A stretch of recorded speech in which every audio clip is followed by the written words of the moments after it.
Welcome to the WRAL Daily Download. I'm Louis Fernandez. The big story out of Chapel Hill last week. The University of North Carolina announced football general manager Michael Lombardi was placed on paid administrative leave effective immediately.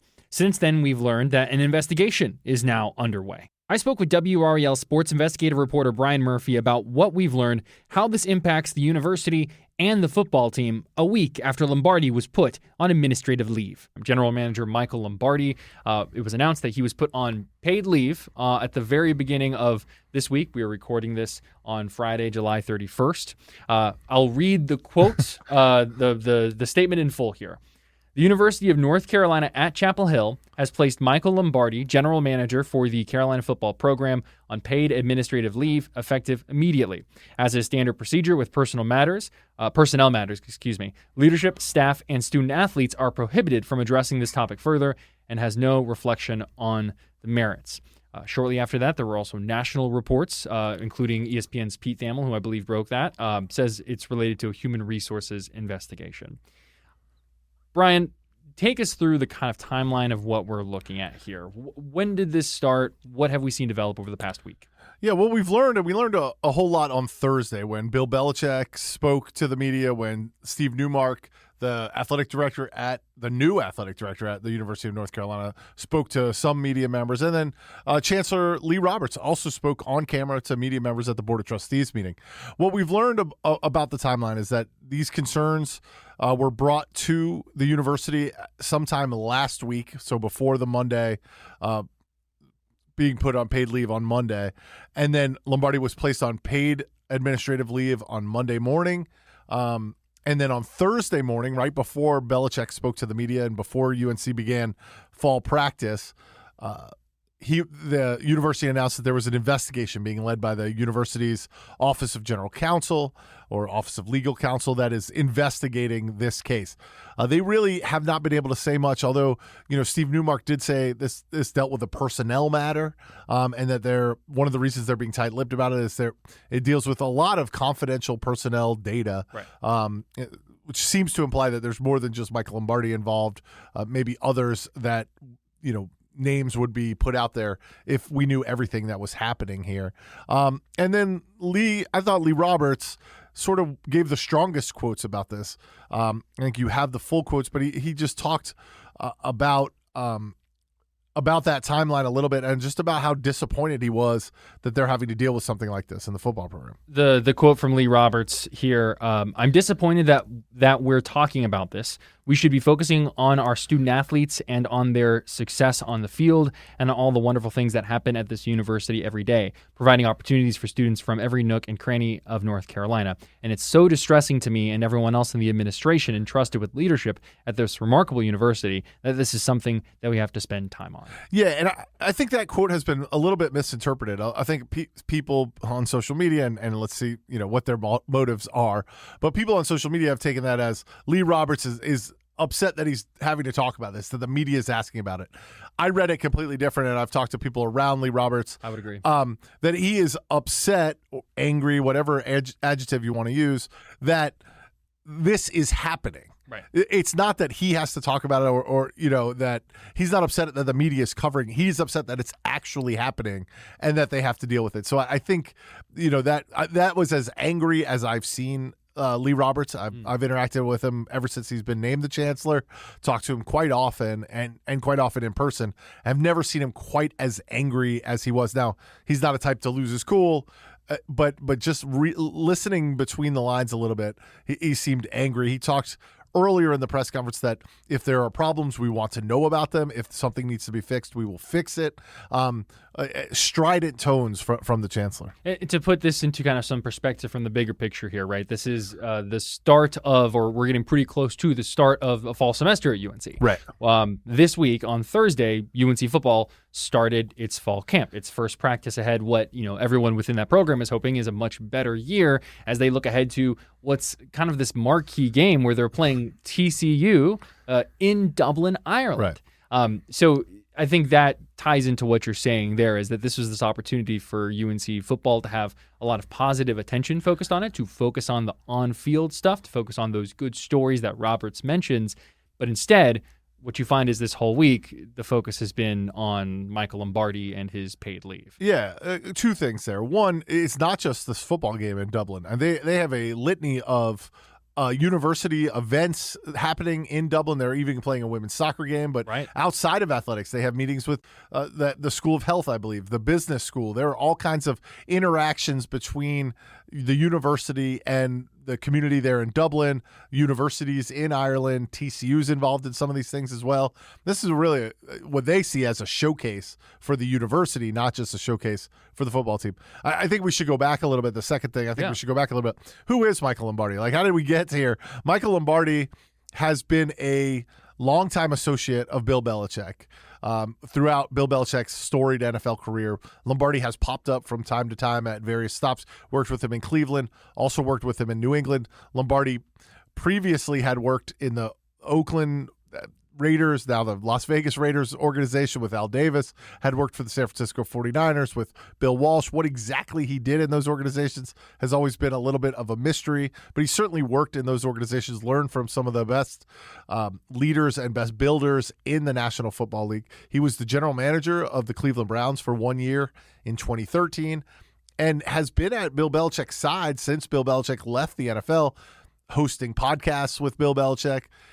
Our reporting and others reporting, Michael Lombardi was the first one to make outreach to the UNC Board of Trustees to let them know that Bill Belichick was interested in coming to North Carolina. Sort of served as a go-between between Bill Belichick and UNC during that hiring process. When Bill Belichick was introduced as the head coach at North Carolina, Michael Lombardi was in attendance.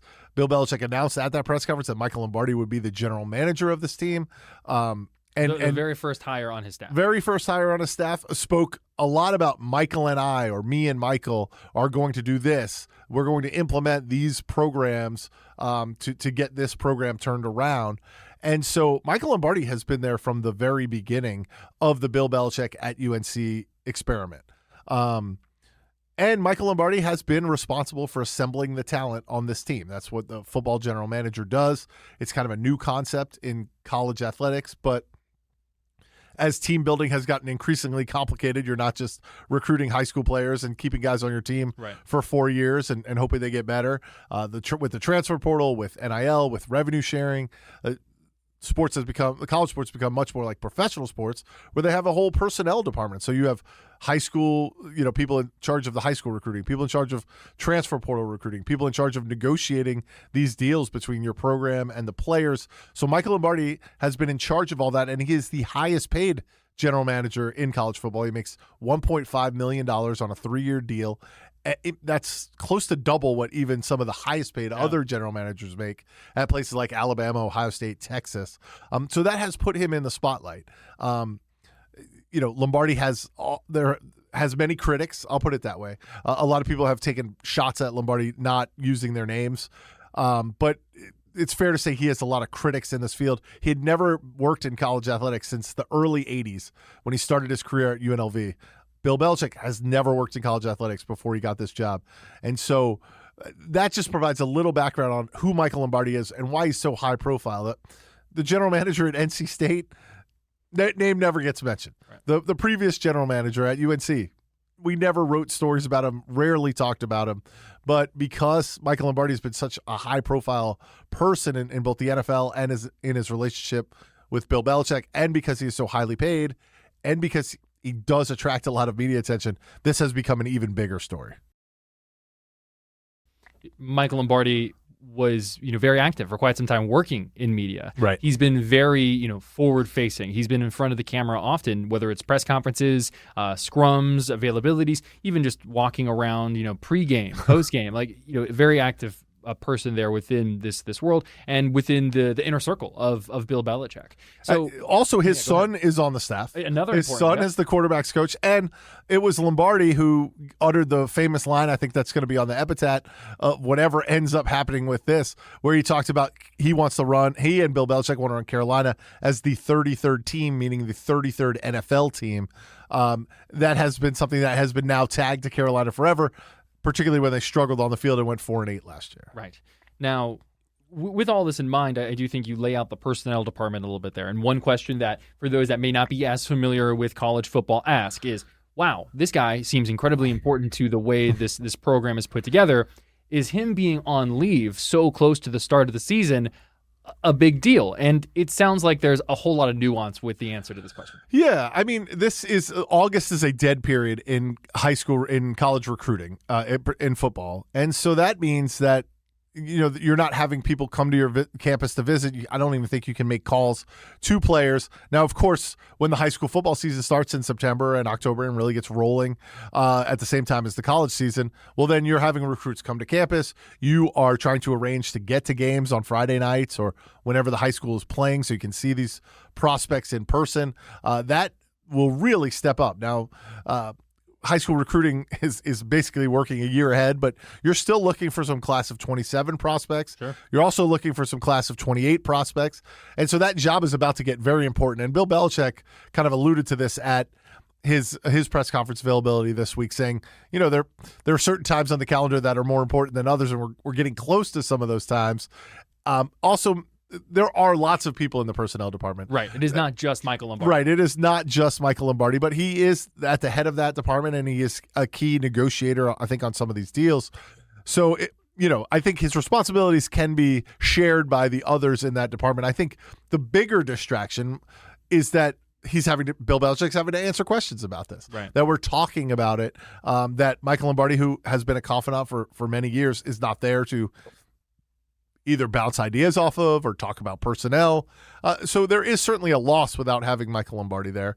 That being said, there are plenty of people in that department that can take on some of those duties. You asked Bill Belichick during his opening press conference just about how essentially you adjust with this kind of hole within the system, and his answer in kind of typical Bill Belichick fashion was a little bit on the shorter side, but he said, we've made a few adjustments, but I mean, we're working through the process. So.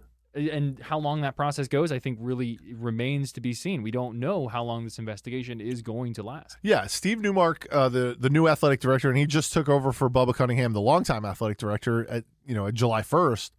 Steve Newmark said he believes this will be an expedited process. I talked to him again, and he said, I asked, do you think this will be concluded by the start of football season? And he said, I hope so. Football season, of course, starts August 29th with that game in Dublin that you mentioned earlier. That's about a month. According to the handbooks at North Carolina, we're all getting an education on the policy handbooks at UNC. They say that people placed on paid administrative leave should not exceed 30 days. Now, that is having covered the government for a long time, that is a will, not a must not or a will not. It is a should not, so more of a suggestion than a hard and fast deadline. But I do think they would like to get this process expedited and a resolution reached, whether that resolution is Michael Lombardi is reinstated. We should talk about the possibilities, right? Michael Lombardi could be reinstated. Right. The investigation may not find anything. No judgment has been passed as of yet. He could be terminated. He could be suspended where he has to miss a couple of months. I mean, there is a range of outcomes here. I think everything from reinstated immediately to terminated. Right. And then if he is terminated, I'm sure there'll be a litigation process in that as well. His contract, if he is fired for cause, which presumably if this investigation finds something, North Carolina would try to fire him for cause, he would not receive any additional money. If he were fired for convenience, he would receive the remaining salary that he is owed on his contract. Now, you were talking about Steve Newmark in that initial conversation or quote that you got from him here, just kind of reading part of this. As stewards of our students, faculty, and the whole UNC community, to take it seriously, to evaluate and to figure out what are the appropriate next steps. We're going to let that process play out. It is paramount for us to do what's right to make sure it's a full and fair review and that we don't do anything to compromise the integrity of the process. And that's kind of what you were speaking on earlier, which is the personnel situation of this where there are, some names, some different things involved. They want to make sure all of that stays under wraps for the conclusion of the investigation. Yeah, and I read that as a lot of legalese as well. Like, sure. Right?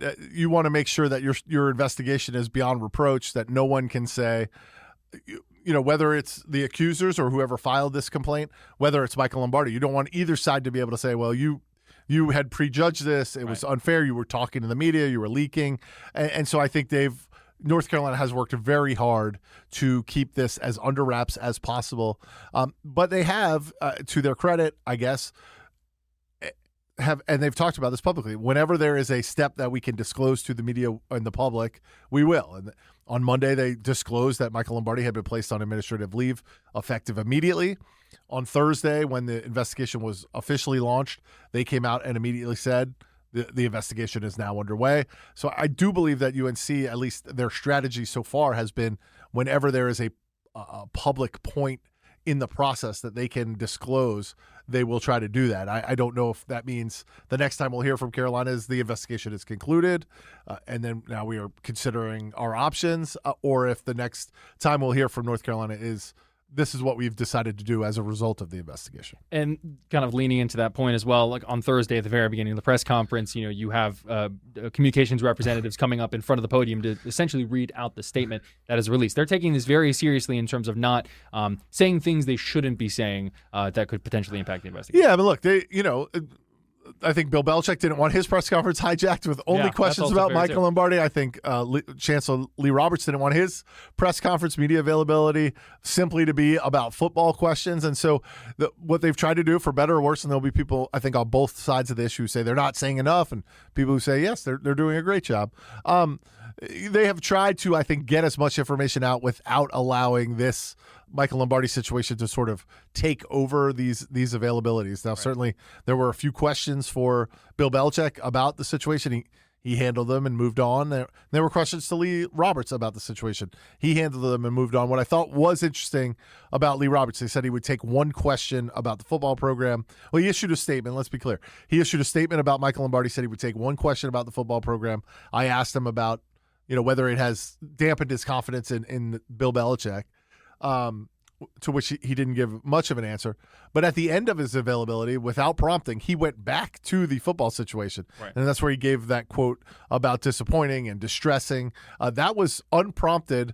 At the end of it, he could have easily not said another word about Michael Lombardi and left. He went back to that. And I think, again, when you read the quotes from Steve Newmark about stewards of the university, when you hear things from Lee Roberts about disappointing and distressing, I do think that the leadership at the university has taken this seriously. And I also think they're unhappy that to your point, that they have to be talking about this. When they brought Bill Belichick in, I think they thought there's going to be a lot of wins on the football field, a lot of positive attention.